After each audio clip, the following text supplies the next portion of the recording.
എല്ലാവർക്കും നമസ്കാരം. 2 ദിവസമായിട്ട് ഇവിടെ നടന്നുകൊണ്ടിരിക്കുന്ന ഈ പരിപാടികളെ അതിന് സാക്ഷ്യം വഹിക്കാൻ വേണ്ടിയിട്ട് ഞാനിവിടെ ഉണ്ടാവില്ല എന്ന് ഞാൻ വാശി പിടിച്ചിരുന്നു. ഞാൻ ആ ഭാഗത്തേക്ക് വരില്ല എന്നാണ് കുസുമത്തിനോട് ആദ്യം പറഞ്ഞത്. കുസുമ നേരത്തെ പറഞ്ഞതുപോലെ ഇങ്ങനെ ഒന്ന് ടീച്ചറിനെ ആദരിക്കണം, ടീച്ചറിന്റെ എഴുത്തിനെയും മറ്റൊക്കെ ആദരിക്കണം എന്ന് എന്നോട് ആദ്യം പറഞ്ഞത് എൻ പത്മനാഭൻ എന്ന് പറയുന്ന പത്രപ്രവർത്തകനാണ്. അപ്പൊ ഞാൻ പറഞ്ഞു പറ്റില്ല, അത് വേണ്ട, അതിന്റെ ആവശ്യമില്ല. ഞാൻ എൻ്റെ എഴുത്തിൻ്റെ 25-ാം വാർഷികം 50-ാം വാർഷികം അങ്ങനെയൊക്കെ പറയാനായിട്ട് അല്ലെങ്കിൽ അങ്ങനെ ഒന്ന് ആലോചിക്കാൻ പോലും അശേഷം താല്പര്യം ഇല്ലാത്ത ഒരാളാണ്. നമ്മൾ എഴുതുക എന്നുള്ളതാണ്, അല്ലെങ്കിൽ നമ്മൾ പ്രവർത്തിക്കുക എന്നുള്ളതാണ്. അതങ്ങനെ നൈരന്തര്യമായിട്ട് നിരന്തരം നടന്നുകൊണ്ടിരിക്കുന്ന ഒരു കാര്യമാണ്. അവിടെ നാഴികക്കല്ല് പോലെ ഇത് എന്തിനെ അടയാളപ്പെടുത്തണം എന്നൊക്കെയുള്ള ചില ചോദ്യങ്ങൾ വ്യക്തിപരമാണത്. അതാണ് എൻ്റെ ഉള്ളിൽ ഉണ്ടായിരുന്നത്. തന്നെയല്ല, ആഘോഷിക്കപ്പെടേണ്ട ഒന്നാണോ ഞാൻ എന്ന നിരന്തരമായ സംശയം എനിക്ക് ഉണ്ടായിരുന്നു. അതുകൊണ്ടാണ് കുസുമവും കുറച്ച് എൻ്റെ പ്രിയപ്പെട്ട സുഹൃത്തുക്കളും കൂടി വന്നിട്ട് ഇങ്ങനെ ഒന്ന് വേണം എന്ന് പറഞ്ഞപ്പോൾ ഞാൻ കുസുമത്തിനോട് ആദ്യം അത് നിഷേധിച്ചത് എൻ്റെ ഉള്ളിൽ വളരെ ആഴത്തിൽ കിടക്കുന്ന അങ്ങനെയൊന്നും വേണ്ട എന്നുള്ളൊരു ബോധ്യത്തിന്റെ അടിസ്ഥാനത്തിൽ ആയിരുന്നു. അത് കുസുമത്തിനൊക്കെ കുറച്ച് വിഷമമുണ്ടാക്കി ഇതിപ്പോൾ പറഞ്ഞു, ഷെയർ ചെയ്തു. അത് എൻ്റെ ഒരു ഭാഗത്തു നിന്ന് അവർക്ക് വന്ന 10-12 ദിവസത്തെ തടസ്സത്തിനും മാനസിക പ്രയാസത്തിനും ബുദ്ധിമുട്ടുകൾക്കും ഒക്കെ തന്നെ ഞാനിപ്പോൾ ക്ഷമ ചോദിക്കുകയാണ്. എൻ്റെ ഭാഗത്തു നിന്നാണ് അത് വന്നത്. കാരണം എനിക്കതൊരു ഭയം ആയിരുന്നു. കാരണം അങ്ങനെ നമ്മൾ ആഘോഷിക്കപ്പെടുക എന്ന് പറയുമ്പോൾ ഉണ്ടാകുന്ന ഒരു ഉൾവലിച്ചൽ, ആ ഉൾവലിച്ചിലാണ് സത്യത്തില് ഇപ്പൊ പോലും എനിക്കതുണ്ട്. ആ ഉൾവലിച്ചിൽ കൊണ്ട് മാത്രമാണ് ഞാൻ സത്യത്തില് ഇത് വേണ്ട എന്ന് പറഞ്ഞത്. പക്ഷെ എൻ്റെ കുടുംബത്തിലുള്ള കുട്ടികളും അതുപോലെ പ്രിയപ്പെട്ട സുഹൃത്തുക്കളും എല്ലാവരും തന്നെ വളരെ നിർബന്ധിച്ചത് വേണം എന്ന് പറഞ്ഞു. അതുകൊണ്ടും ഞാൻ വഴങ്ങുകയില്ലായിരുന്നു. പക്ഷെ ഇവര് എന്നോട് പറഞ്ഞൊരു കാര്യമുണ്ട്, ടീച്ചറുടെ അല്ല, ടീച്ചർ ഞങ്ങളുടെയാണ്, ജനങ്ങളുടെയാണ് എന്ന് പറഞ്ഞു. അപ്പൊ ഞാൻ എൻ്റെ അല്ല, ഞാൻ ജനങ്ങളുടെയാണ് എന്ന് പറയുന്ന ഒരു അവകാശവാദത്തിന്റെ മുമ്പിൽ ഒരു പക്ഷേ തോറ്റു കൊടുക്കാം എന്നുള്ള ഒരു തീരുമാനമാണ് ഞാൻ എടുത്തത്. അത് വളരെ ശരിയുമാണ്. ഒരു എഴുത്തുന്ന ഒരാള് എന്നുള്ള രീതിയിൽ എഴുതി കഴിഞ്ഞ പുസ്തകം എനിക്ക് യാതൊരു കാര്യമില്ല അതിന്. പിന്നെ മുഴുവനും വായനക്കാരുടെയാണ്, സമൂഹത്തിന്റെയാണ്. ആ അർത്ഥത്തില് ഞാൻ എൻ്റെ അല്ല എന്ന് പറയുന്നതിനെ ഞാൻ സ്വീകരിച്ചു. പ്രതിരോധ പ്രവർത്തനങ്ങളുടെയും അതുപോലെയുള്ള ജനകീയ സമരങ്ങളിലെ ഇടപെടലുകളുടെയും കാര്യത്തിലാണെങ്കിൽ ലെസ്ലി എന്ന് പറയുന്ന പെൺകുട്ടി എനിക്കൊരു മെസ്സേജ് അയച്ചു. ആ മെസ്സേജ് ഇങ്ങനെയായിരുന്നു. അതെന്നെ വളരെ വളരെ വളരെ ഇരുത്തി ചിന്തിപ്പിച്ചു. അവൾ എഴുതിയത് ഇതാണ്: ഞങ്ങൾക്കൊരു സ്വത്വബോധം ഉണ്ടാക്കുന്നതിന്റെ പിന്നിൽ ടീച്ചറുടെ വാക്കുകളിൽ ശക്തി ഉണ്ടായിരുന്നു. അത് അടുത്ത തലമുറകൾ കൂടി അവകാശപ്പെട്ടതാണ്. അപ്പൊ ടീച്ചർ ഇത് തടയരുത് എന്ന്. ഞാൻ തന്നെ ന്യായീകരിക്കാൻ വേണ്ടി പറയല്ല, ഒരു ഹിസ്റ്ററി പറഞ്ഞതാണ്. കുസുമത് പറഞ്ഞ സ്ഥിതിക്ക് അത് ഞാനിവിടെ പറയുന്നു എന്ന് മാത്രം. തീർച്ചയായിട്ടും പിന്നെ ഇവിടെ എത്തിപ്പെട്ട ആളുകള്, പ്രിയപ്പെട്ട റഫീഖിന്റെ ഒരു കവിതയിൽ, ഒരു പാട്ടിൽ പറയുന്നില്ലേ, മഴ കൊണ്ട് മാത്രം മുളയ്ക്കുന്ന വിത്തുകൾ പലതുണ്ട് മണ്ണിൻ മനസ്സിൽ എന്ന് പറയുന്നുണ്ട്. എന്ന മാതിരി സ്നേഹം കൊണ്ട് മാത്രം എത്തിക്കൂടിയവരാണ് എല്ലാവരും തന്നെ. ആരും നിർബന്ധിച്ചിട്ടോ അതല്ലെങ്കിൽ അങ്ങനെയൊന്നും അല്ല. കുസുമവിനോട് പറഞ്ഞ അമ്പരപ്പിക്കുന്ന വിധത്തിലുള്ള സഹകരണമാണ് ടീച്ചറെ. ഇത് സാറ ടീച്ചർക്കുള്ള സഹകരണമല്ല.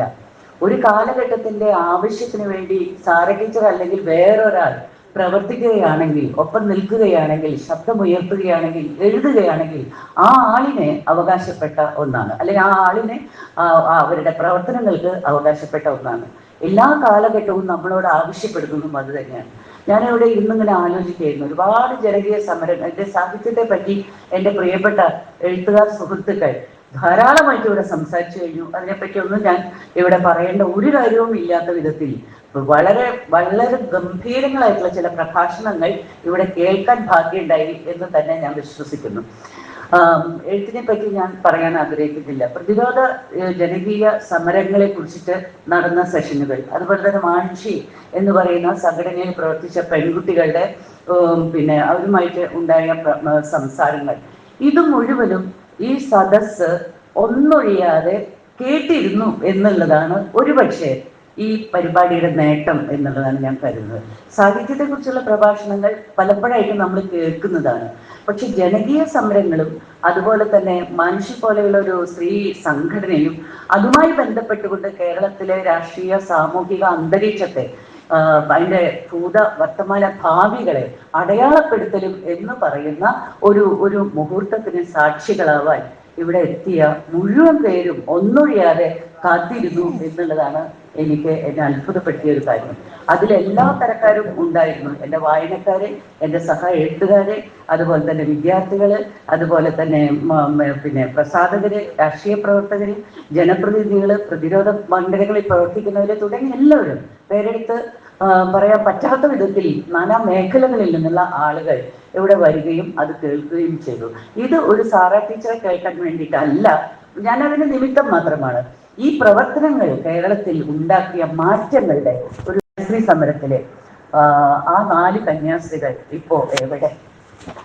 വളരെ ഇരുണ്ടടഞ്ഞ കാരാഗൃഹം പോലെയുള്ള ഒരു തടവറയ്ക്ക് അകത്താണ് അവരിപ്പോ ജീവിക്കുന്നത്. കേരളം കണ്ട, ഇന്ത്യ കണ്ട, ലോകം കണ്ട അപൂർവമായ ഗംഭീരമായ ഒരു സമരം അധികാര കേന്ദ്രത്തിനെതിരെ നടത്തിയിട്ട് ആ അധികാര കേന്ദ്രം ഇപ്പോഴും അധികാരത്തിൽ വാഴുകയും ഈ 4 പ്രിയപ്പെട്ട സഹോദരിമാർ തടവറയിൽ എന്നോണം എല്ലാവിധത്തിലുള്ള സാമ്പത്തിക സഹായങ്ങളും നിഷേധിക്കപ്പെട്ട് മതത്തിന്റെ വിലക്കുകൾക്കകത്ത് മതം പിന്നെ അവരെ ശരിക്കും പറഞ്ഞാൽ ഒരു തടവറയ്ക്കകത്ത് എന്നോണം ദരിദ്രരായി ജീവിച്ചുകൊണ്ടിരിക്കുകയാണ്. വളരെ വേദനാജനകമായിട്ടുള്ള ഒരു എന്താ പറയാ ഓർമ്മയാണ് അത്. എപ്പോഴും നമുക്ക് എനിക്ക് എത്തിപ്പെടാൻ അപ്രാപ്തികളുണ്ട്. അവരുടെ സമര രംഗത്തേക്ക് നമ്മൾ എത്തി. സമരം കഴിഞ്ഞു, എല്ലാവരും പിരിഞ്ഞുപോയി. സമരം ചെയ്തതിന്റെ അനുഭവം അനുഭവിച്ചുകൊണ്ട് ഇരുട്ടിൽ ജീവിക്കുന്ന ആ പ്രിയപ്പെട്ട സഹോദരിമാരെയാണ് ഞാനിപ്പോ ഇവിടെ ഇരുന്നു കൊണ്ട് ഓർത്തുപോയത്. മൂലമ്പള്ളിയിൽ ഇപ്പോഴും കുടിയൊഴിക്കപ്പെട്ട മനുഷ്യർക്ക് ഭൂമി കിട്ടിയിട്ടുണ്ടോ എന്ന് എനിക്കറിയില്ല, പൂർണ്ണമായി കിട്ടിയിട്ടുണ്ടോ എന്ന് എനിക്കറിയില്ല. ഒരു പാതിരാത്രിക്ക് ഒരു പെൺകുട്ടി തലയിൽ മണ്ണെണ്ണ ഒഴിച്ചിട്ട് തീ കൊളുത്തിയിട്ട് മരിക്കാൻ തീരുമാനിച്ചിരിക്കുകയാണ്. അവളുടെ കല്യാണമാണ്. ആ സമയത്താണ് JCB കൊണ്ടുപോയിട്ട് ഒഴിപ്പിക്കുന്നത്.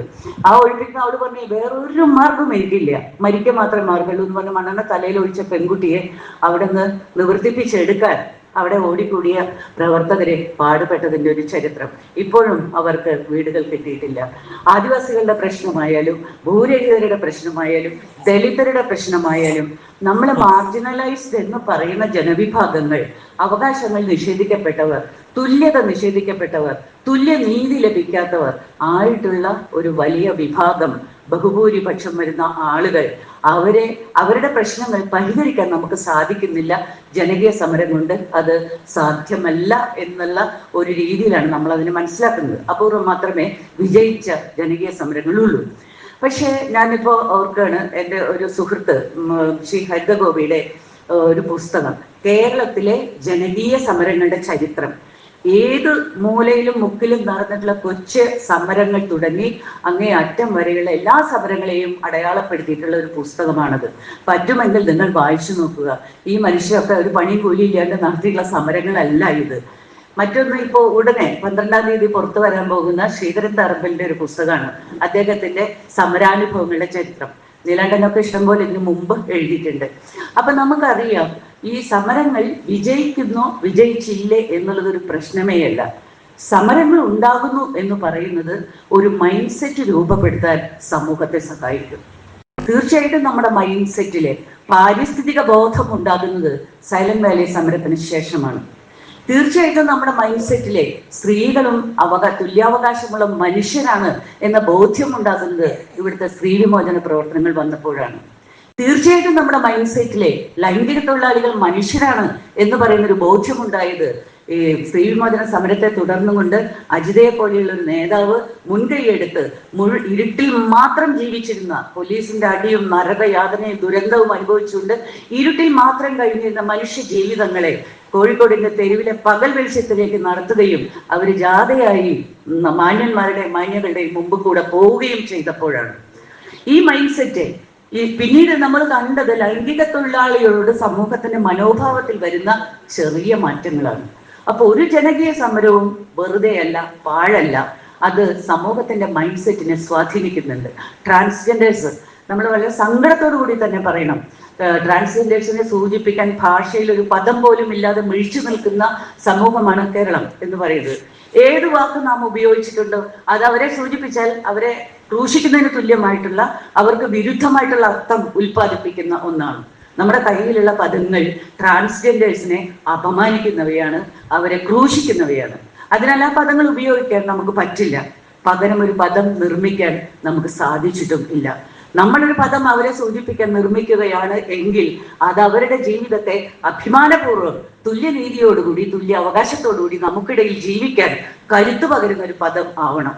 അത് കണ്ടെത്താൻ നമുക്കുള്ള മുഴുവൻ ഭാഷാ ശാസ്ത്ര പണ്ഡിതന്മാരും ശ്രമിച്ചാലും പറ്റും എന്നെനിക്ക് തോന്നുന്നില്ല. കാരണം അത് ഒരു മനോഭാവമായിട്ട് ഉള്ളിലുണ്ടാവുകയും അതൊരു ആവശ്യമായിട്ട് ഫീൽ ചെയ്യുകയും അവർക്ക് വേണ്ടി ഇത് നിർമ്മിക്കാൻ വേണ്ടി പാടുപെടുകയും ചെയ്യണം. അതാണ് ഇപ്പൊ നമ്മൾ ഞാൻ ഈ പറയുന്ന കാര്യങ്ങൾ എന്ന് പറയുന്നത് അനേകം പ്രതിരോധ സമരങ്ങളിൽ, ഇപ്പോൾ ഇവിടെ ഒരുപാട് പേരെ പറഞ്ഞു കഴിഞ്ഞ കാര്യങ്ങളാണ്.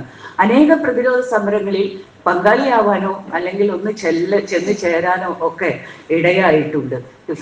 പിന്നെ തൃശ്ശൂരിലായാലും പുറത്തായാലും ഒക്കെ കേരളത്തിന്റെ തെക്കുവടക്ക് ആരോഗ്യമുള്ള കാലത്ത് ഏത് ഭയങ്കരമായ അഗാധമായിട്ടുള്ള പാറമടകളുടെ മുകളിൽ നിന്നിട്ട് താഴേക്ക് നോക്കുമ്പോൾ കാണുന്ന കാഴ്ച, എൻ്റെ എനിക്ക് ഈ ഉയരം പേടിയുള്ള ഒരു വിഷമമുള്ള ആളാണ്.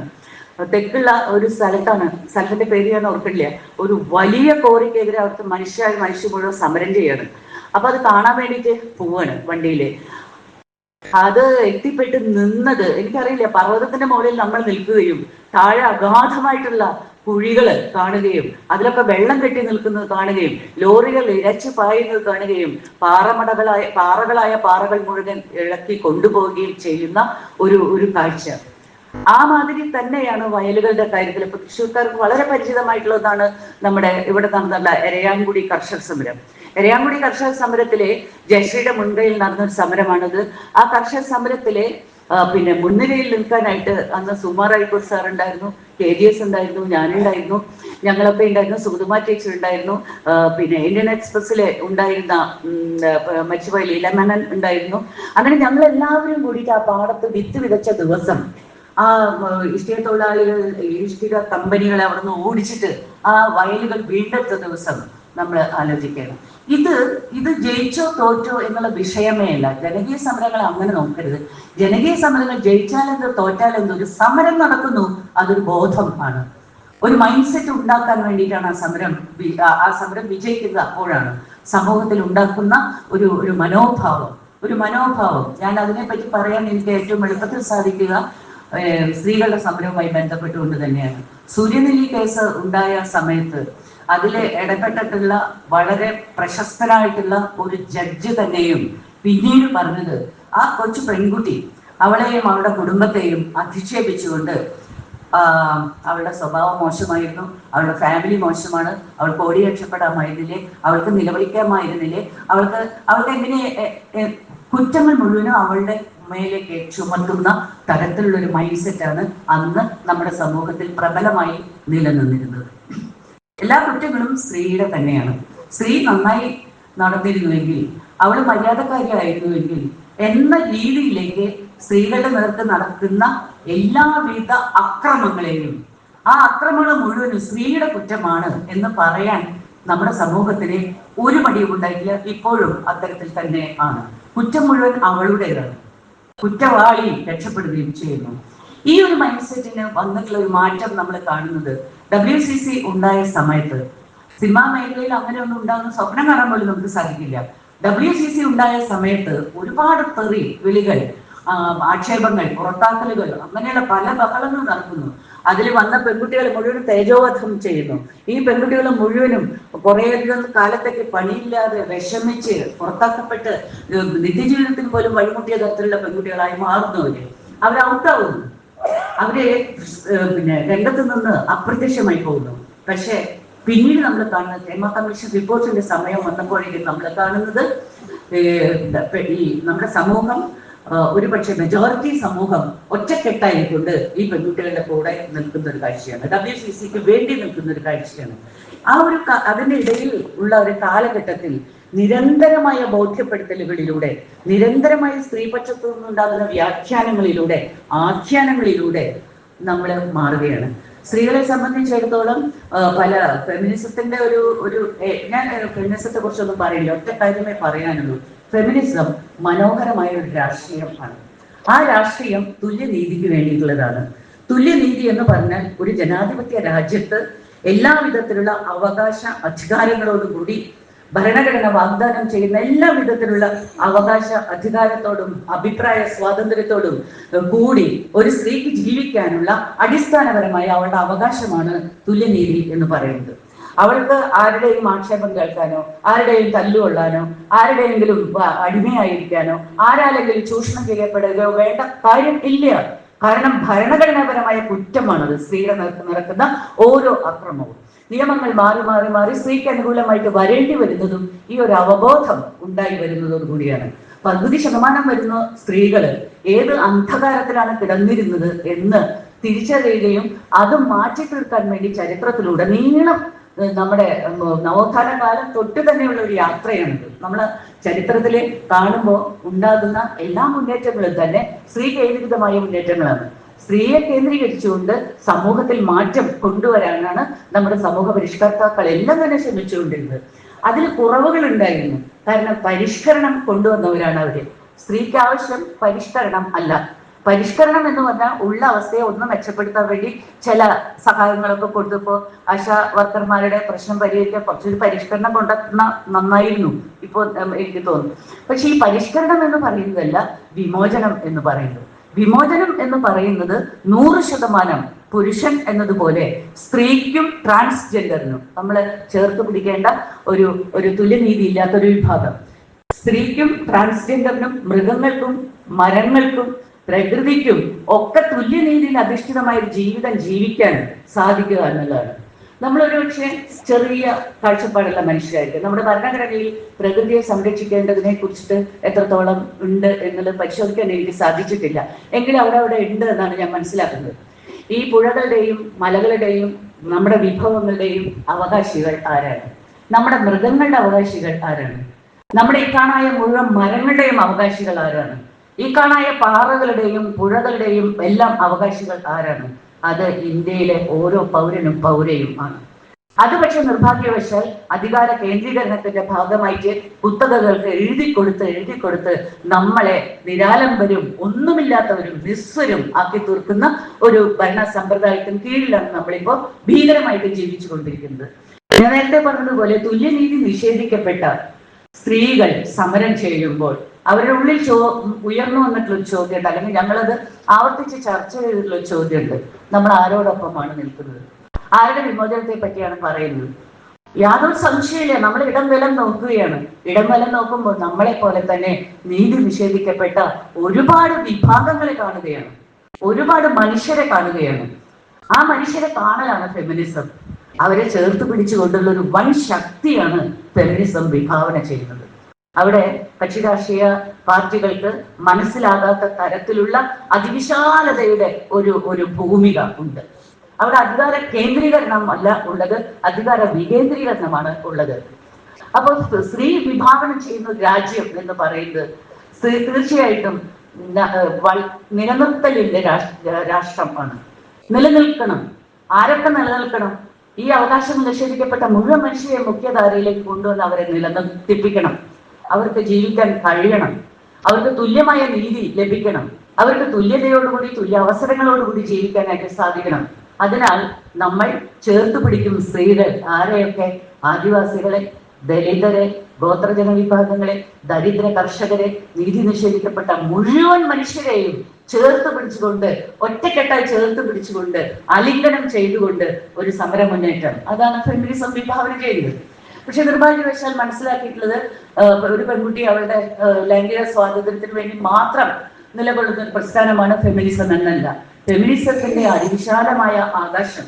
ഞാനൊരു കഥ എഴുതുമ്പോൾ ഞാൻ പലപ്പോഴും പറയാറുണ്ട്, എന്റെ ഓരോ എഴുത്തുകാരിയുടെ ഉള്ളിലും എന്ന് പറയുന്ന കഥ അവസാനിക്കുന്നത് ഇങ്ങനെയാണ്.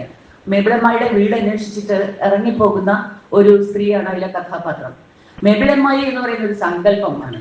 ആ സങ്കല്പം സർവ്വ സ്വാതന്ത്ര്യത്തിന്റെ സങ്കല്പമാണ്. അവൾ ഇറങ്ങിപ്പോകുന്ന വീട് എന്ന് പറയുന്നത് ചുമരുകളില്ലാത്തൊരു വീടാണ്. കടൽ തീരത്താണ് അത്. ഇനി അഥവാ ചുമരുകൾ ഉണ്ടെങ്കിൽ വെയിൽ കൊണ്ടാണ് അതിന്റെ ചുമരുകൾ. അവിടെ പോയാൽ എന്റെ മേൽ ആരും ഒരു ആട്ടുകല്ലെടുത്ത് എന്റെ നെഞ്ചത്ത് വെക്കില്ല. ഞാൻ കിടന്നുറങ്ങുന്ന നേരത്ത് ഒരു കെട്ട് വിഴുപ്പ് തുണി എന്റെ മുകളിൽ കൊണ്ടിട്ടില്ല. എന്നെ ശകാരിക്കാനോ അടക്കി ഒതുക്കാനോ നീ മിണ്ടരുത് എന്ന് പറയാനോ ആരും ഉണ്ടാവില്ല. മറിച്ച് ഞാൻ സ്വതന്ത്രമായി ഇരുന്ന് എഴുതും. മേബിളമ്മായിയുടെ മതിലുകളില്ലാത്ത അതിരുകളില്ലാത്ത വിശാലതയാണ് ആ വീട് എന്ന് പറയുന്നത്. ആ വീട് എന്ന് പറയുന്ന സങ്കല്പത്തിലേക്ക് റിയാലിറ്റിയിൽ നിന്ന് ഇറങ്ങിപ്പോകുന്ന ഒരു പെണ്ണിനെയാണ് ആ കഥയിലെ ചിത്രീകരിച്ചിട്ടുള്ളത്. അവൾ ഇറങ്ങിപ്പോകുമ്പോൾ അവൾ തിരിഞ്ഞു നോക്കുന്നുണ്ട്. അവൾക്ക് ഇറങ്ങി പോകേണ്ടി വരുന്നത് പ്രിയപ്പെട്ട പുരുഷനിൽ നിന്നാണ്. കാരണം അവൾ പറയുന്നുണ്ട്, അയാളെ ആരോ ചതിച്ചിരിക്കുന്നു. അയാളെ ആരോ ചതിച്ചിരിക്കുന്നു. അത് ആരാണെന്ന് അയാൾ കണ്ടുപിടിക്കണം, ഞാനല്ല കണ്ടുപിടിക്കേണ്ടത്. ഞാൻ അയാളോട് സമരസപ്പെടാൻ, അയാളെ ചേർത്ത് നിർത്താൻ, അയാളെ എന്റെ ഭാഗമാക്കാൻ, ഈ ഒരു കുടുംബത്തിന്റെ ഭാഗമായിട്ട് നിൽക്കാൻ വേണ്ടിയിട്ട് ശ്രമിച്ചു. ഞാൻ ശ്രമിച്ചു. പക്ഷെ എന്റെ മേൽ വിഴുപ്പു തുണികൾ വന്ന് വീഴുന്നു. എന്റെ നെഞ്ചിൽ ഒരു പാറക്കല്ലിരിക്കുന്നു. ഞാനൊന്ന് വിശ്രമിക്കാൻ കിടക്കുമ്പോൾ ഈ വീടിന്റെ ചുമരുകൾ വന്ന് ഞെരുക്കുന്നതായിട്ട് തോന്നുന്നു. എനിക്ക് വിഭ്രാന്തി ഉണ്ടാകുന്നു. ഞാൻ ഭ്രാന്തിയായി പോകുന്ന പോലെ എനിക്ക് തോന്നുന്നു. അതിനാൽ വീട് വിട്ട് ഇറങ്ങിപ്പോകാൻ അവൾ തീരുമാനിക്കുകയാണ്. അവള് കലാപം ഉണ്ടാക്കുമ്പോൾ അയാൾ പറയുന്നത് ഇവൾക്ക് ഭ്രാന്താണെന്നാണ്. എല്ലാ സ്ത്രീകളെയും ഒതുക്കാൻ വേണ്ടിയിട്ട് സമൂഹം, പുരുഷന്മാരെ ഞാൻ പറയല്ല, സമൂഹം കണ്ടെത്തിയിട്ടുള്ള വഴി അവള് ഭ്രാന്തിയാണ്, അവൾക്ക് ഹിസ്റ്റീരിയാണ് എന്ന് ആക്ഷേപിക്കലാണ്. ഇങ്ങനെ ഇറങ്ങിപ്പോകുന്ന ഒരു പെൺകുട്ടി പറയുന്നത്, ആ സ്ത്രീ പറയുന്നത്, എന്റെ പാവാട വട്ടം ചുഴറ്റി ഭൂമിയെ പൊതിയുന്നു എന്നാണ്. ഇതിൽ പരം എന്റെ സ്നേഹത്തെ എഴുതാൻ എനിക്കറിയില്ല. ഞാൻ എന്റെ സ്നേഹമാണ് എഴുതിയത് ആ കഥയുടെ അവസാനത്തിൽ. എന്റെ പാവാട വട്ടം ചുറ്റി ഭൂമിയെ പൊതിയുന്നു. എന്റെ തലമുടി നാനാദിക്കിലേക്ക് പറന്ന് ആകാശത്തിന്റെ അതിരുകളെ തൊടുന്നു. ഞാൻ മേബിളമ്മയുടെ വീട്ടിലേക്ക് പോവുകയാണ് എന്നാണ് ആ കഥ അവസാനിക്കുന്നത്. ഇത് ഫെമിനിസത്തിന്റെ സ്വപ്നം ആണ്.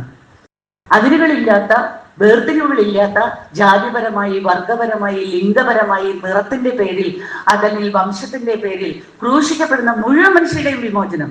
അതാണ് ഫെമിനിസത്തിന് വേണ്ടത്, അതാണ് സ്ത്രീകൾക്ക് വേണ്ടത് എന്ന് ഞാൻ കരുതുന്നു.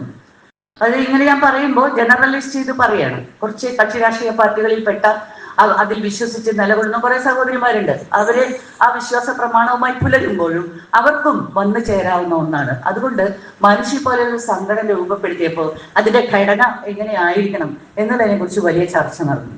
ആ ഘടന എങ്ങനെയാണ്? സ്ത്രീ ആണ് എങ്കിൽ ഈ സംഘടനയ്ക്കകത്ത് ആർക്കും പ്രവർത്തിക്കാം. അപ്പൊ വൈരുദ്ധ്യങ്ങളുടെ പ്രശ്നമോ, വർഗവൈരുദ്ധ്യമുണ്ട്, ജാതി വൈരുദ്ധ്യമുണ്ട്, മറ്റ് പലതരത്തിലുള്ള വൈരുദ്ധ്യങ്ങളുണ്ട്. അപ്പൊ നമ്മൾ അത് എങ്ങനെ പരിഹരിക്കും? വർഗവൈരുദ്ധ്യം കൊണ്ടല്ലേ പരിഹരിക്കാൻ പറ്റുള്ളൂ. നമ്മുടെ ഏറ്റവും പ്രിയപ്പെട്ട സിദ്ധാന്തം സോഷ്യലിസം. അത് നടപ്പാക്കണമെങ്കിൽ വർഗവൈരുദ്ധ്യം ഇല്ലാണ്ടാക്കണം എന്ന് പറഞ്ഞാൽ വർഗശത്രുവിനെ ഇല്ലാണ്ടാക്കണം. അങ്ങനെയാണല്ലോ. ശത്രു ഇല്ലാണ്ടാക്കി ഉണ്ടാകുന്ന ഒരു രാജ്യത്തെ കുറിച്ചുള്ള ഒരു സ്വപ്നം, അതാണ് വിപ്ലവം. വിപ്ലവത്തിൽ ഒരു ശത്രു ഉണ്ട്. എന്റെ മനസ്സിൽ, സ്ത്രീകളുടെ മനസ്സിൽ അപ്പുറത്തുള്ള ശത്രു അല്ല, സ്വീകരിക്കാൻ കഴിയുന്ന ഒന്നാണ്.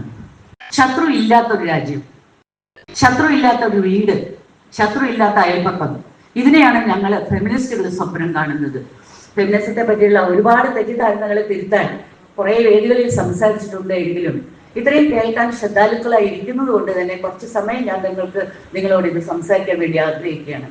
നമ്മുടെ ഉള്ളിൽ നീറുന്ന പ്രശ്നങ്ങൾ എന്ന് പറയുന്നത് നീതി നിഷേധിക്കപ്പെടുന്ന ഓരോ മനുഷ്യന്റെയും, മനുഷ്യ സ്ത്രീയുടെയും പ്രശ്നമാണ്. പട്ടിണി കിടക്കുന്ന ഒരു കുഞ്ഞിന്റെ പ്രശ്നമാണ്.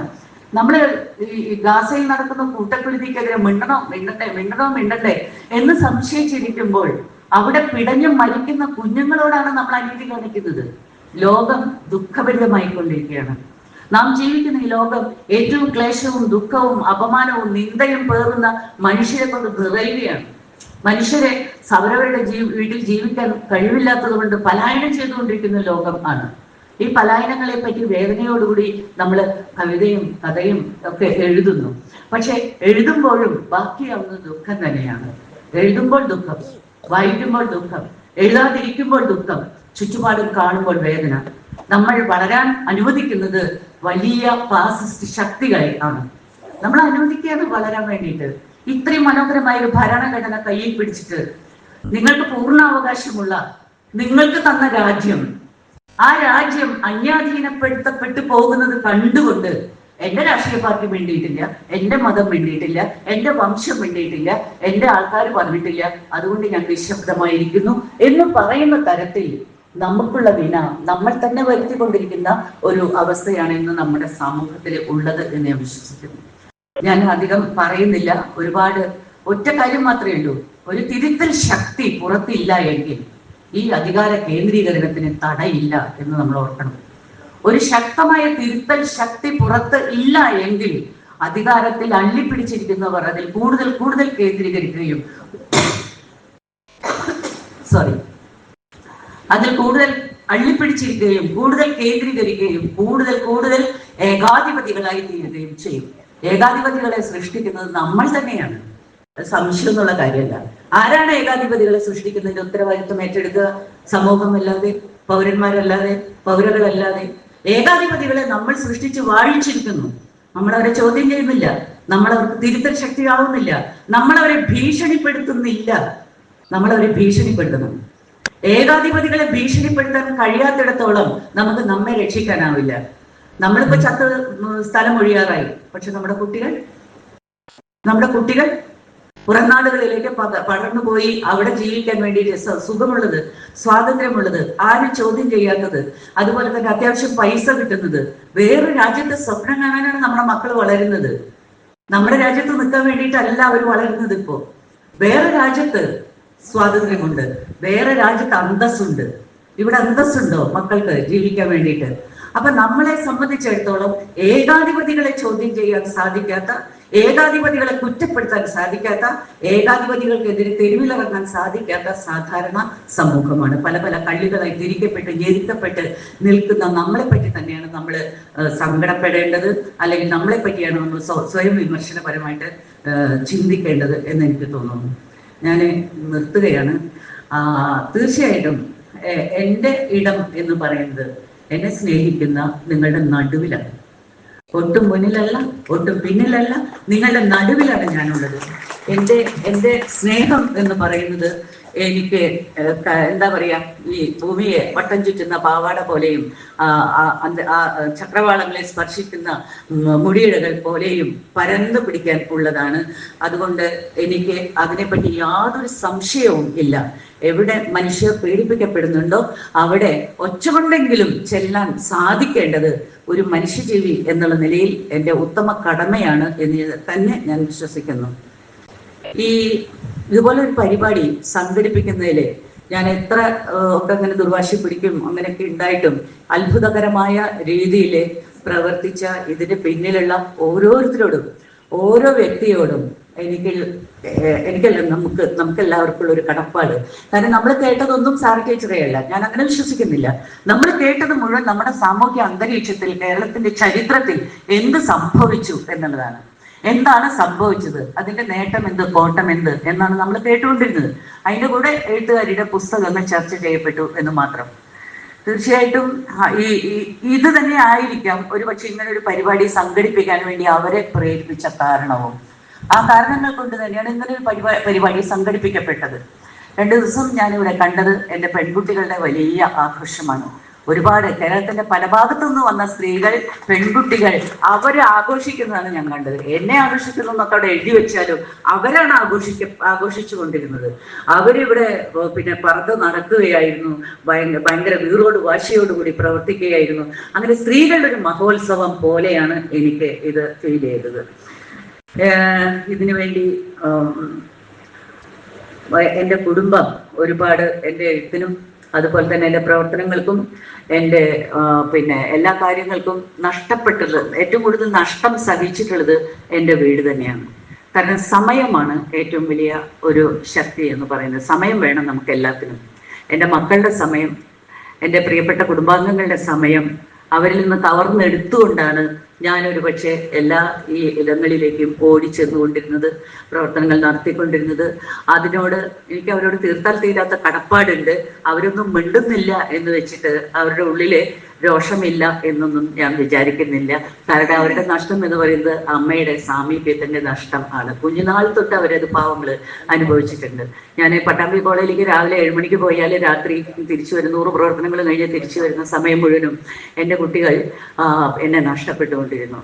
അപ്പോൾ എൻ്റെ ഇതുവരെയുള്ള ജീവിതത്തെ തിരിഞ്ഞു നോക്കാനാണ് ഇപ്പൊ എന്നോട് പറഞ്ഞിട്ടുള്ളത്. ഈ 60 എത്രയും എന്തൊക്കെയോ കുസുമം പറഞ്ഞാൽ അങ്ങനെയാണ്, തിരിഞ്ഞു നോക്ക് എന്നാണ്. അപ്പൊ ഞാൻ തിരിഞ്ഞു നോക്കുമ്പോൾ എൻ്റെ പാവം കുഞ്ഞുമക്കളുടെ സമയത്തിന്റെ നഷ്ടം, അവർക്ക് കിട്ടേണ്ടിയിരുന്ന അമ്മയുടെ സാമീപ്യത്തിന്റെ സ്നേഹത്തിന്റെ നഷ്ടം. പക്ഷെ എൻ്റെ മുമ്പിൽ എല്ലായ്പ്പോഴും കുറേ കരയുന്ന പെൺമക്കളുടെ നിലവിളികൾ ഉണ്ടായിരുന്നു. അങ്ങനെയാണ് ഞാൻ ഇറങ്ങി പുറപ്പെട്ടത്.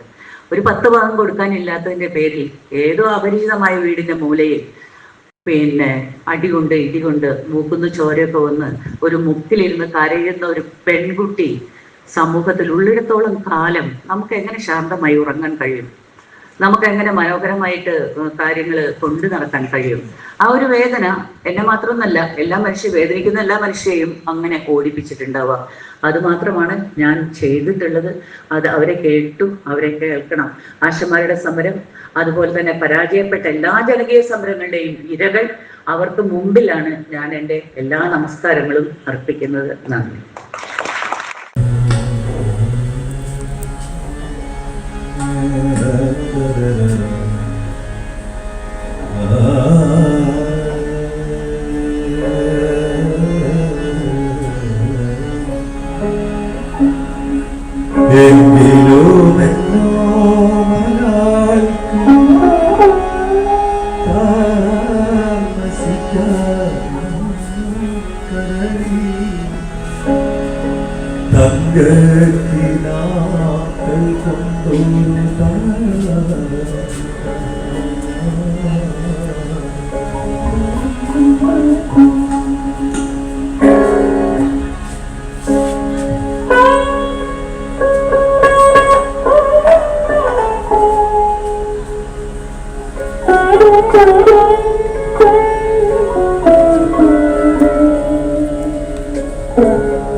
Oh